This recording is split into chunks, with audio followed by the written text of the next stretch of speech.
No freezer, no refrigerator, no electricity.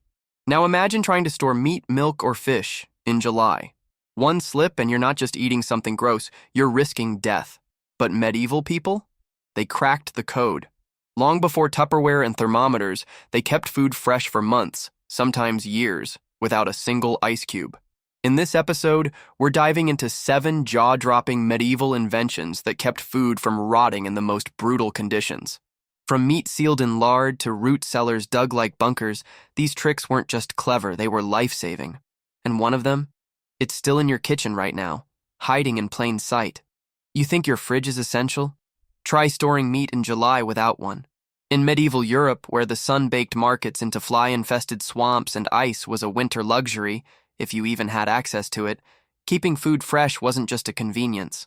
It was a matter of life and death. Spoiled meat didn't just stink, it killed. And yet, medieval folks managed to preserve food long enough to survive sweltering summers, long sieges, and months on the road. They didn't have refrigeration, they didn't even have thermometers. What they had were clever tricks, generations of trial and error, and a deep respect for rot. Because when food turned, it didn't whisper. It screamed. The first and most crucial weapon in their anti-rot arsenal was salt. Salt wasn't seasoning, it was salvation.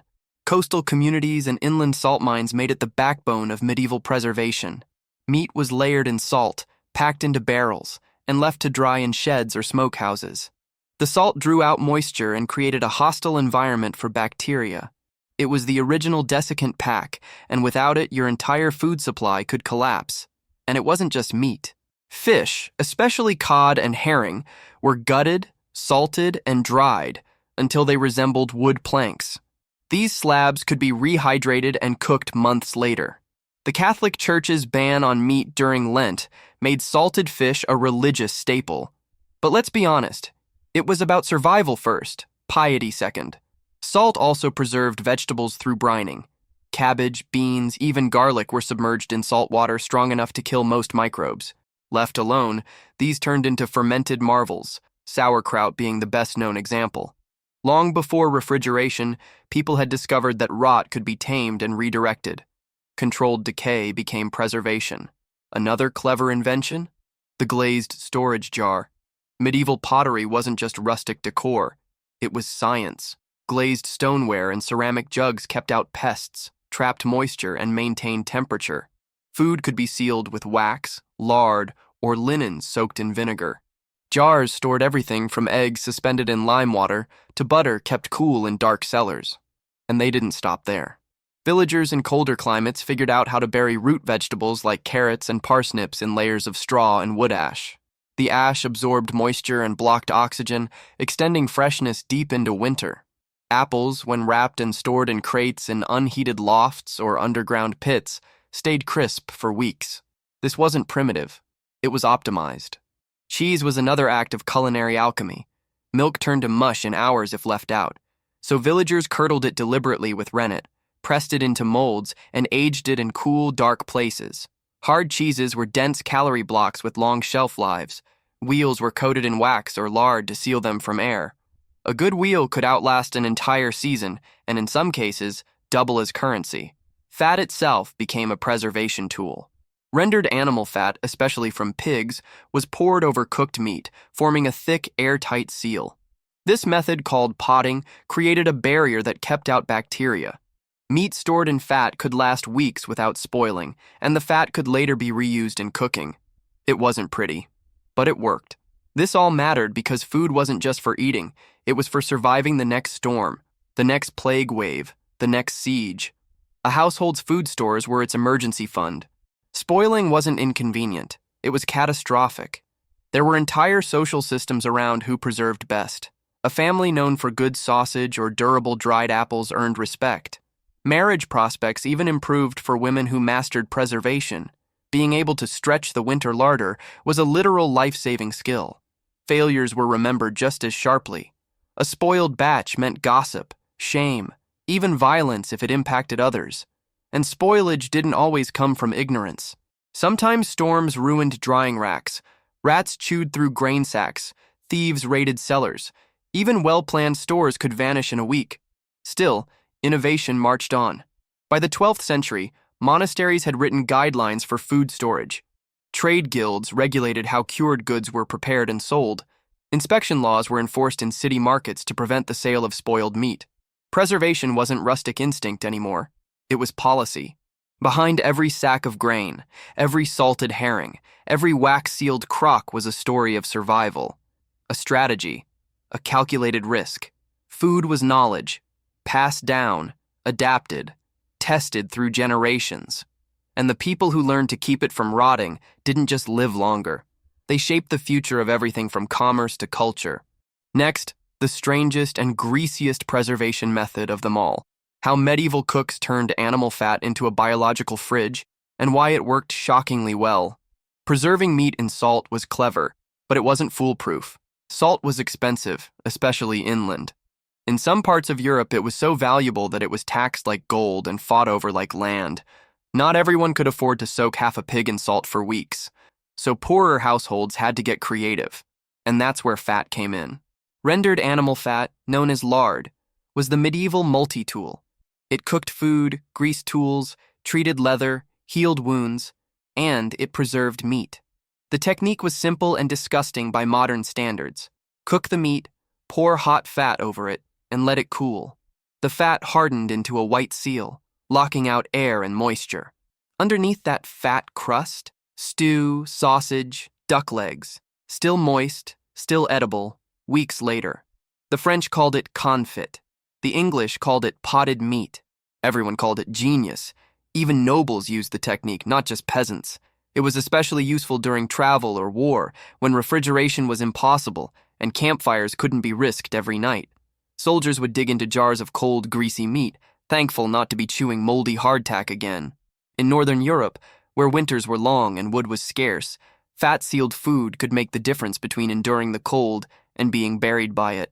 In some places, hunters intentionally overkilled during the fall, preserving surplus meat in fat to tide them over through January and February. Game birds, boar, and even fish were potted this way. It wasn't pretty, but when you're snowed in and starving, you don't worry about presentation. Fat didn't just preserve food, it preserved calories. In times of scarcity, fat was more than flavor. It was fuel. Entire diets were built around conserving and reusing it. The same pot of goose grease might coat 3 meals in a week, and every spoonful saved was hoarded like treasure. Medieval kitchens didn't waste a drop. Every bit of tallow, suet, and lard was collected, filtered, and repurposed. Even the smell, rancid, animal, smoky, became a comfort during the lean months. In monasteries and manor kitchens, fat preservation was taken to a whole new level. Dedicated cellars were built with shelves for potted goods, where temperatures remained stable year-round. Wax-sealed clay pots covered in cloth and marked with chalk symbols lined the walls like medieval lunchboxes, and the inventory was strict. Every jar had a tally, every opening was recorded, spoilage was investigated like a crime. And yet, even this method had flaws. If air got in, if the fat crust cracked, bacteria could set in fast. Entire batches had to be tossed, which meant hunger, which meant desperate choices. So another method emerged: smoke. Smoke preservation was ancient, but in the Middle Ages it became an art. Every village had a smokehouse, or at least a communal drying shed. Meat, fish, and even cheese were hung over slow-burning fires, usually of hardwood like oak or beech. The smoke infused the food, but more importantly, dried it. This dual process killed microbes and hardened the surface, making it harder for decay to set in. Some households built smoke lofts above their hearths, where meat could hang year-round in the rising smoke of the daily fire. It was passive preservation. No extra effort, no wood wasted, just the natural byproduct of staying warm used to keep food safe. But there was a dark side. Smoke was precious, and in poor villages, fights broke out over access. A family with no fireplace might beg to hang their meat in a neighbor's loft. If refused, that meat spoiled. And spoiled meat wasn't just waste, it was shame. Accusations flew. "They let my son's meat rot. They refused our winter sausage." These weren't petty grievances, they were survival dramas. Still, smoke remained the great equalizer. It required little more than time, patience, and access to firewood. In wet climates where drying was tricky, Villagers built small huts with ventilation slits and used damp wood to create dense, cool smoke that lingered longer on the food.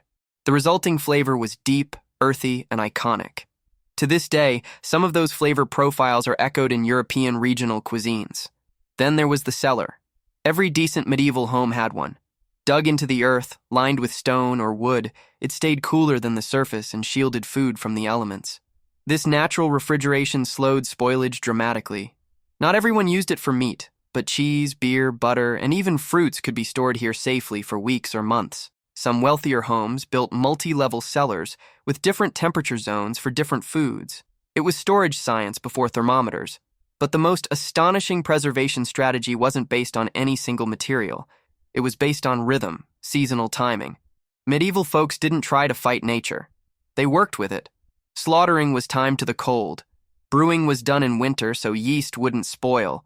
Cheese was made after spring calving, when milk was freshest. Apples were picked early and kept in cool, dry baskets until they slowly sweetened. It was all about balance, knowing exactly when food would turn and how to slow the clock without freezing it. And they passed that knowledge down like gospel. A girl might be judged not just by her ability to cook, but by her ability to keep a ham from going green. A boy might earn respect by salting fish so perfectly that it was still good come Lent. These weren't party tricks. They were credentials. Survival clout. It's easy now to take for granted the quiet hum of a refrigerator. But back then, every bite of meat eaten in February was a story of foresight, labor, and ingenuity. Nothing was casual. Every preserved meal was a calculated success. And when things went wrong, when a jar cracked, when smoke wasn't enough, when fat spoiled in the heat, it wasn't just disappointing, it was dangerous. The line between nourishment and poisoning was thin. Families learned to test everything: smell, taste, color, texture. These were diagnostic tools before anyone knew what bacteria was. Your nose saved lives. So did cooperation. In tight-knit villages, preservation knowledge was shared, but also policed. You didn't hang meat in the communal smokehouse without permission. You didn't tap into someone's cellar without earning it. And if your meat turned, you warned others. It wasn't just etiquette. It was epidemiology, medieval style. As food preservation became more systematized, it reshaped trade. Merchants could carry smoked hams, waxed cheeses, salted fish, and potted goose across vast distances. Markets expanded, borders blurred, and for the first time in centuries, regional flavor began to mean something. You wanted Flemish cheese, you craved Saxon sausage. Preservation wasn't just about keeping food safe, it was about creating identity. Next, we'll explore the rarest, most luxurious preservation methods of the medieval world, those used by royals and monasteries, where spice, honey, and sheer extravagance made food last not just weeks, but years. While peasants relied on salt, smoke, fat, and cellars, the elite had a very different relationship with food preservation, one defined not just by necessity, but by luxury, spectacle, and control. In the halls of monasteries and courts, keeping food fresh wasn't just about survival. It was about power, and that power was built on access to ingredients, servants, storage space, and most of all, time. Take honey, for instance. More than just a sweetener, honey was one of the nobility's go-to preservation tools. Its antimicrobial properties were legendary, even if poorly understood. Fruits, especially figs, plums, and cherries, were candied and stored in honey for months. Meats were basted in honey glazes and then slow-cooked, extending their shelf life. Honey also coated cheese wheels, keeping mold at bay. And it was everywhere in monastic storage, used not just for preserving but also to make mead, the sacred drink of many an abbey. Spices played an equally important role, and not just to mask rot as the old myth goes. Clove, cinnamon, and pepper have antimicrobial qualities, and their use in pickling, infusing oils, or flavoring cured meats extended shelf life significantly. But these spices weren't grown in Europe. They came from distant trade routes, passed from Arab merchants through Italian city-states like Venice and Genoa. Owning enough spice to preserve food wasn't just practical, it was status. That's why spice chests in noble houses were locked. Literally, they were treated like safes. Clove-studded oranges hung in kitchens not as air fresheners, but to ward off spoilage and insects. Saffron, though rarely used for preservation directly, made preserved dishes visually stunning. Because in royal kitchens, aesthetics mattered. The meat needed to last, but it also needed to impress. Monasteries used some of the same techniques, but their motivation was different. For monks, preservation was spiritual discipline. They observed strict fasting schedules, with certain days prohibiting meat, dairy, or even eggs. So food had to be preserved in ways that aligned with these rules. Lent meant pulses, pickled vegetables, dried fish. Cheese aged in cool cloisters was consumed sparingly, but preserved carefully. And monastery records show detailed logs of when to rotate barrels of salted herring or tap a new cask of ale. Their food storage was precise, bordering on obsessive. This rigor created advances. In Cluny and Monte Cassino, monks pioneered early versions of controlled cooling, designing thick-walled food cellars with channels that guided cool air from underground or mountain springs. In some northern monasteries, ice was harvested in winter and stored in insulated stone pits beneath the kitchen floor. It didn't survive summer, but it extended the preservation window by weeks, especially for delicate items like cream or fish. Then there were preservation techniques bordering on the bizarre. In wealthy households, meat was sometimes coated in clay and baked whole, creating a sealed crust that kept it from spoiling for days, even weeks. When cracked open, the interior was still tender, if slightly smoky and dense. This method, borrowed from Roman culinary traditions, was revived by medieval gourmands for special dishes. It wasn't efficient, but it wowed guests. Another elite method was alcohol preservation. Wines and ales were used not just for drinking, but to preserve fruit, herbs, and even meats. Pears soaked in spiced wine could last months.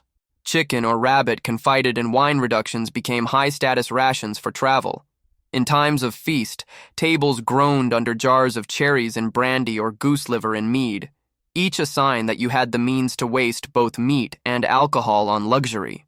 The irony was, the rich preserved food they didn't even need to store. Many had access to fresh game, gardens, and servants to prepare meals daily. But preserving food became a symbol of abundance. Look how much I have, I can afford to keep it untouched for months. It was a culinary flex. This excess didn't go unnoticed. In cities, food inspectors began emerging, not to regulate preservation methods, but to make sure meat markets weren't cheating.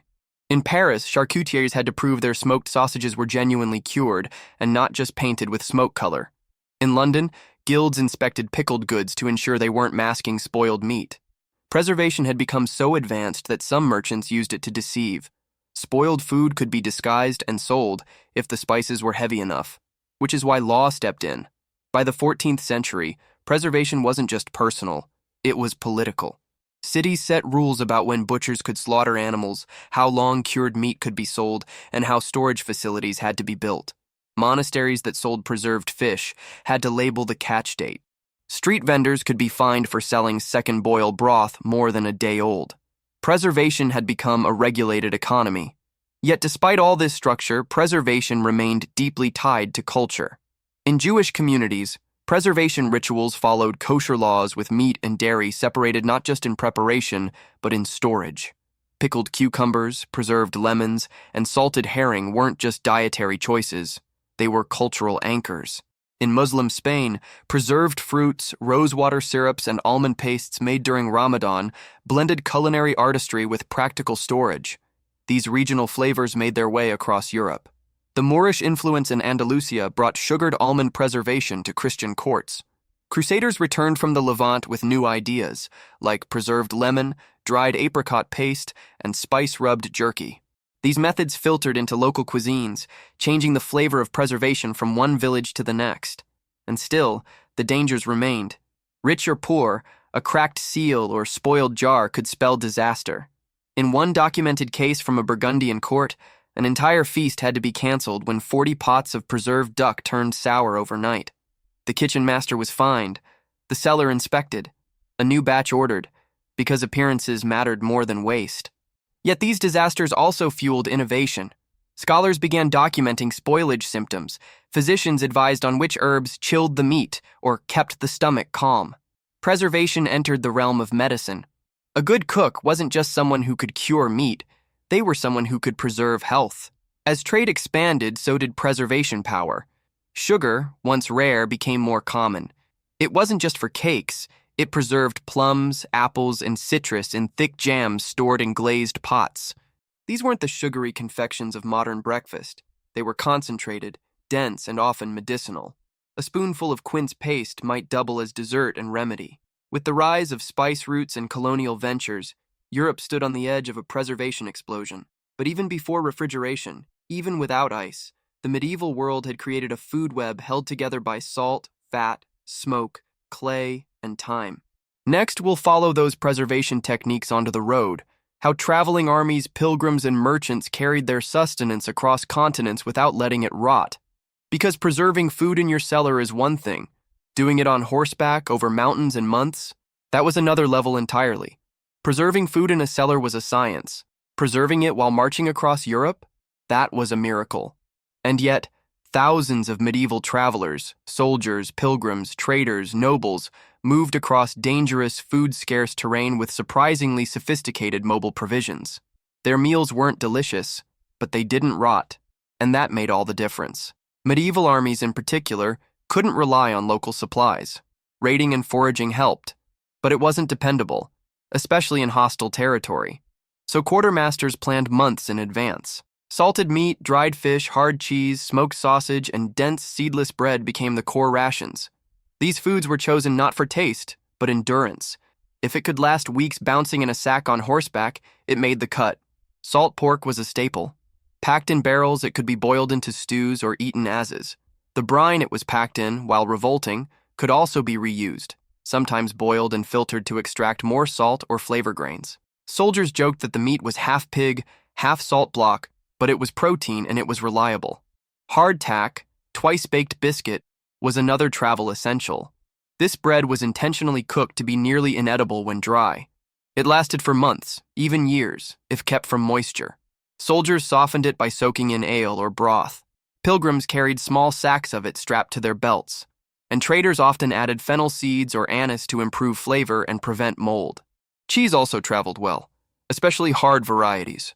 Wheels of pressed cheese were wrapped in waxed cloth or animal fat, sometimes encased in bark or wood for extra protection. A solid wheel could survive days in the sun, weeks in the cold, and still be edible with nothing more than a knife and some bread. And then there was dried meat. Jerky wasn't called that in medieval times, but the concept was alive and well. Thin strips of venison, beef, or boar were salted and smoked until leathery. Some regions rubbed them with herbs or vinegar for extra preservation. Wrapped in cloth or waxed paper, they could be tied to saddles or belts and gnawed on mid-march. Liquids were tougher.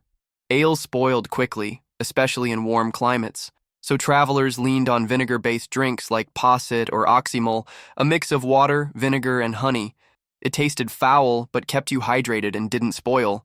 In cooler regions, beer and mead survived better and were often brewed extra strong to last longer. For special journeys, noble caravans packed entire traveling pantries. Wagons carried glazed pots filled with preserved fruit, jars of potted meats sealed in fat, and kegs of ale and wine. Camp kitchens were set up each night, with fires and cauldrons ready to rehydrate salted stew or boil barley into gruel. Cooks used whatever fresh herbs or foraged plants were available to stretch the dried staples. But it wasn't just about soldiers and lords. Pilgrims, ordinary people making spiritual journeys across countries, needed reliable, lightweight food that wouldn't rot. Many carried small bundles of smoked sausage, dried lentils, or rye bread wrapped in linen. Some pilgrims dried their own vegetables before leaving home. Slices of turnip or onion hung near the hearth until leathery, and then packed in waxed cloth. Markets along pilgrimage routes adapted. Taverns and roadside stalls sold preserved snacks, pickled eggs in brine, dried apples on strings, smoked eel or herring. These were quick, shelf-stable, and portable. Even monasteries along the route to Santiago de Compostela or Canterbury kept shelves of preserved food ready to feed hungry travelers in exchange for a donation or a prayer. Merchants, especially those traveling across borders, became experts in preservation. Spice traders, fur merchants, and cloth dealers moved with caravans stocked with food tough enough for weeks on the road. They developed leather storage pouches, waxed fabric wrappers, and folding crates that kept food dry and shielded from rodents. Preservation methods even impacted trade routes themselves. Certain ports became famous not just for exporting goods, but for how they preserved them. Lübeck salted herring by the ton, and shipped them across the Hanseatic League. Genoa exported jars of candied citrus peel and preserved olives. English ports shipped barrels of dried peas and salted beef to garrisons in Ireland and France. These preserved goods weren't just backup meals. They were commodities. Salted cod from the Basque region, dried figs from the Levant, potted goose from Saxony. These weren't luxuries. They were survival currency. Armies paid for food in silver, landowners in grain, but travelers often paid in preserved food. A soldier might trade a smoked sausage for a ferry ride. A pilgrim might offer pickled eggs in exchange for a place in a barn. Preservation even influenced diplomacy. When embassies traveled between kingdoms, they brought food not just for the journey, but as gifts. A barrel of preserved apples from Normandy.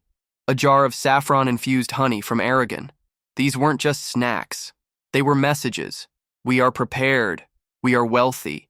We want peace. And we brought snacks. But despite all this innovation, spoilage was still a constant threat. One crack in a wax seal, one damp night, one overly hot day, and food could turn in hours. Entire caravans stalled because of rotten meat. Fights broke out over who packed improperly. Quarrels over who left the barrel open could end friendships, or worse. To counter this, some merchants hired food wardens, people trained to inspect barrels, test seals, sniff out early signs of spoilage. These wardens used techniques passed down from grandmothers and guilds, knocking on barrels to check for gas, pressing on wax seals to test elasticity, licking a slice of meat to detect acidity. It wasn't exact science, but it often worked. And sometimes, when nothing else worked, travelers simply fasted. They skipped meals, relied on dried fruit and nuts, and drank weak vinegar water until they reached a safe stop. In colder months, snow or ice might help preserve food in a pinch. In hot climates, food was buried in clay pots under soil or shade, kept cool by earth and prayer. Out on the road, preservation was about anticipation. Weather, terrain, duration, all had to be considered. Rations were counted by days, sealed tightly, stored smartly. And everyone, from knights to novices, knew that running out of food wasn't just a nuisance, it was death. In military campaigns, failed food preservation could end wars. During Edward II's campaign in Scotland, spoiled meat and insufficient grain stores turned a well-equipped army into a mob of deserters. In the Crusades, armies regularly broke apart after supplies turned foul. Preserved food was as vital as swords or siege engines. But when it worked, when the cheese held firm, when the dried meat stayed dry, when the brined beans cooked soft in a cauldron of snowmelt, it was a miracle. And in those moments, travelers across medieval Europe whispered thanks not just to saints, but to the unknown, unwritten genius of generations who'd figured out how to make food last in a world without ice. Next, we'll see how the legacy of these techniques shaped modern preservation, how traditions from smoky huts and wax-sealed jars still live in our kitchens, from your grandma's jam shelf to that cured sausage in your fridge, because some medieval magic never died. It just got rebranded. Walk into any modern kitchen today and you'll see ghosts of the Middle Ages hiding in plain sight. That jar of pickles in the fridge, a direct descendant of 12th century brine barrels. The smoked sausage on your charcuterie board, medieval foot soldier food, upgraded for Instagram. Even your jam shelf, neatly labeled with dates and flavors, isn't some quaint grandma habit. It's a 1,000-year-old survival strategy dressed in gingham. Because preservation never really stopped. It just evolved. Take canning, for example. While it wasn't developed until the 19th century, its logic mirrors medieval methods exactly. Seal it airtight, heat it to kill bacteria, store it somewhere dark. When Frenchman Nicolas Appert invented bottling during Napoleon's reign, he was building on centuries of knowledge about boiling, sealing, and storage passed down from monks, mothers, and butchers. Modern refrigeration didn't kill old methods, it just shifted their roles. Cheese is still aged in cellars. Meats are still cured with salt and smoke. Yogurt, sauerkraut, and kimchi, all fermented just like in medieval kitchens. We don't preserve to survive anymore. We do it for taste, nostalgia, tradition, but the techniques are barely changed. A medieval villager could walk into a modern deli, point at half the offerings and say, "Yep, we made that too." Some of the oldest preserved foods never left the table. Salted cod or bacalhau remains a staple in Portuguese cuisine. Potted meats, now refined into French rillettes or English potted shrimp, still use fat as a preservative. Pickled eggs, once travelers' food, are pub snacks. Even lard, maligned for years, has made a comeback in gourmet circles. It turns out the fatty seal our ancestors used to keep meat from spoiling. It's delicious. Fermentation, once feared and mysterious, is now the darling of chefs and health gurus. Probiotic pickles, sourdough starters, kefir grains, these are just rebranded medieval techniques, sanitized and scientific, but rooted in peasant kitchens. What was once done out of desperation is now elevated as artisanal. It's not survival food anymore. It's slow food. But the DNA hasn't changed. Even storage methods echo the past. Root cellars are being revived by off-gridders and eco-conscious homesteaders. Clay pots and stone crocks are back in boutique kitchens. Vacuum sealing, just a high-tech cousin of wax lids and fat layers. And smokehouses, still popular among barbecue enthusiasts. Strip away the marketing, and you'll find medieval preservation thriving behind stainless steel and smart fridges. The cultural legacy is just as rich. In Eastern Europe, entire festivals are built around preserving the harvest. In Scandinavia, lutefisk and rackfisk are honored traditions, foods fermented or preserved in ways that would make the average supermarket shopper gag. But those traditions have meaning. They link people to land, to season, to survival. Even our language bears the marks. Salt of the earth, worth his salt, bringing home the bacon. These phrases come from times when salt and meat weren't seasoning and protein. They were power. A salted ham wasn't lunch. It was a dowry. A wheel of cheese wasn't a snack. It was inheritance. And yet, for all our progress, there's irony. In the age of refrigerators, we waste more food than ever. The average Western household throws away over 30% of its groceries. Why? Because it's easy to replace. If the milk goes bad, we buy more. If the meat smells funny, we toss it. No one in the Middle Ages could afford that luxury. Every scrap had value. Every jar was insurance. Food wasn't just food. It was time, effort, future. This mindset shift has real consequences. We've lost touch with food's life cycle. Most people don't know how to tell if something is truly spoiled. They trust the date stamped on plastic. They don't smell. They don't taste. But medieval cooks? They were human chemistry labs. They knew their cellars by feel. They listened to fermenting jars. They read the color of fat crusts like a weather forecast. What we call food insecurity today, they called winter. And maybe, just maybe, it's time we learned something from that. Not just how to preserve better, but how to respect what we have, how to value process over convenience, how to see a pot of jam not as a backup, but as a story, a victory, a craft. Because the genius of medieval food preservation wasn't just in salt or smoke. It was in awareness, in patience, in the belief that effort now meant survival later, that preservation wasn't a task, it was a philosophy, one built on care, community, and continuity. So next time you open a jar, slice into smoked sausage, or smell something sour and wonder if it's still good, pause.